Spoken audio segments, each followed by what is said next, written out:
महाकुंभ में भगदड़ से गई बहु आदमियों की जान, महाकुंभ की त्रासदी, श्रद्धा और मौत के साए में भूमिका।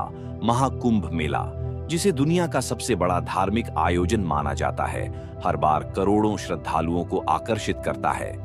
गंगा, यमुना और पौराणिक सरस्वती के संगम पर आस्था की डुबकी लगाने के लिए देश विदेश से लोग आते हैं।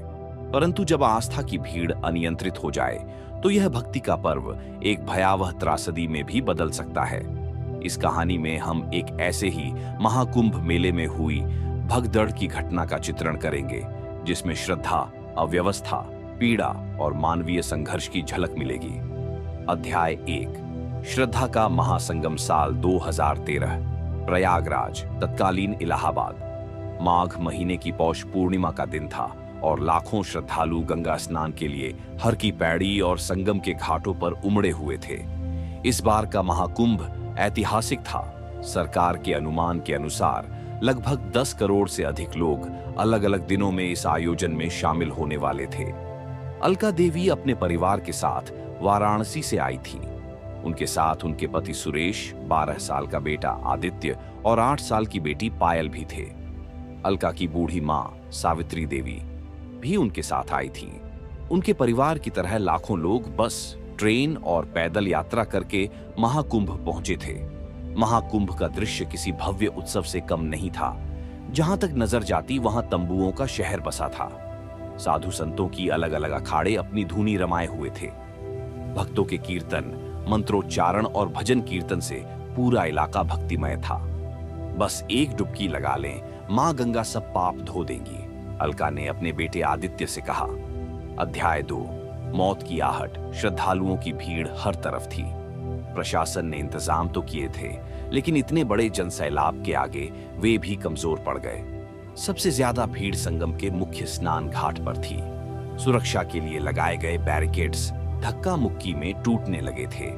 पुलिस प्रशासन माइक से लोगों को नियंत्रित करने की कोशिश कर रहा था, लेकिन भक्तों की आस्था के सामने उनके निर्देश नाकाफी साबित हो रहे थे। सावधानी से चलिए, आगे बढ़िए, कोई धक्का न दे। लेकिन भक्तों में इतनी श्रद्धा थी कि वे केवल गंगा मैया की शरण में जाने को आतुर थे। इसी बीच शाम 6 बजे एक अफवाह फैल गई। रेलवे स्टेशन के प्लेटफॉर्म नंबर 6 पर एक पुल गिर गया है।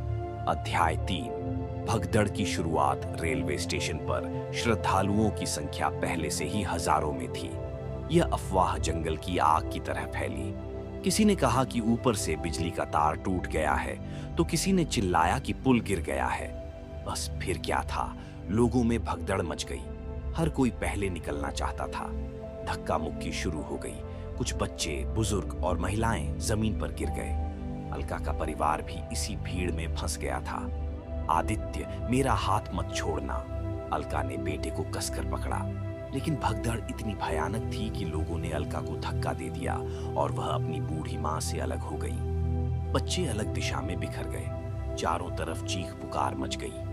जो लोग नीचे गिर गए वे कुचले जाने लगे। पुलिस लोगों को रोकने की कोशिश कर रही थी, लेकिन भीड़ बेकाबू थी। अध्याय 4, मौत का मंजर। भगदड़ में कई लोग अपने परिवार से बिछुड़ गए थे।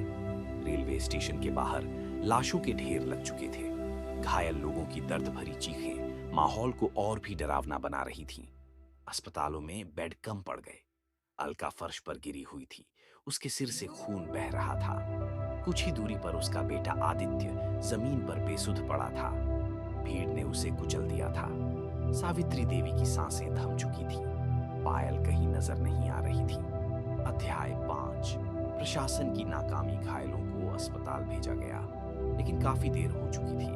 बाद में पता चला कि 60 से ज्यादा लोगों की जान जा चुकी थी और 200 से अधिक घायल थे। सरकार ने मुआवजे की घोषणा की, मगर जो खो चुके थे उन्हें पैसा नहीं लौटा सकता था। अध्याय 6, दर्द का समापन। अलका अस्पताल में होश में आई, लेकिन उसकी दुनिया उजड़ चुकी थी। आदित्य कहाँ है? उसने रोते हुए पूछा। कोई जवाब नहीं आया। पति सुरेश ने सिर झुका लिया।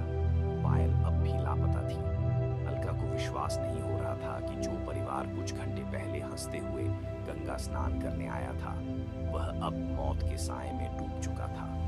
निष्कर्ष, महाकुंभ आस्था का सबसे बड़ा पर्व है। लेकिन जब श्रद्धा के सैलाब पर काबू नहीं होता तो यह विनाशकारी हो सकता है। इस घटना ने यह साबित कर दिया कि बेहतर प्रबंधन और सुरक्षा उपायों के बिना ऐसे आयोजनों में जानलेवा दुर्घटनाएं हो सकती हैं। आज भी जब महाकुंभ आता है, यह दर्दनाक भगदड़ उन लोगों की याद दिलाती है जिन्होंने अपने अपनों को खो दिया था।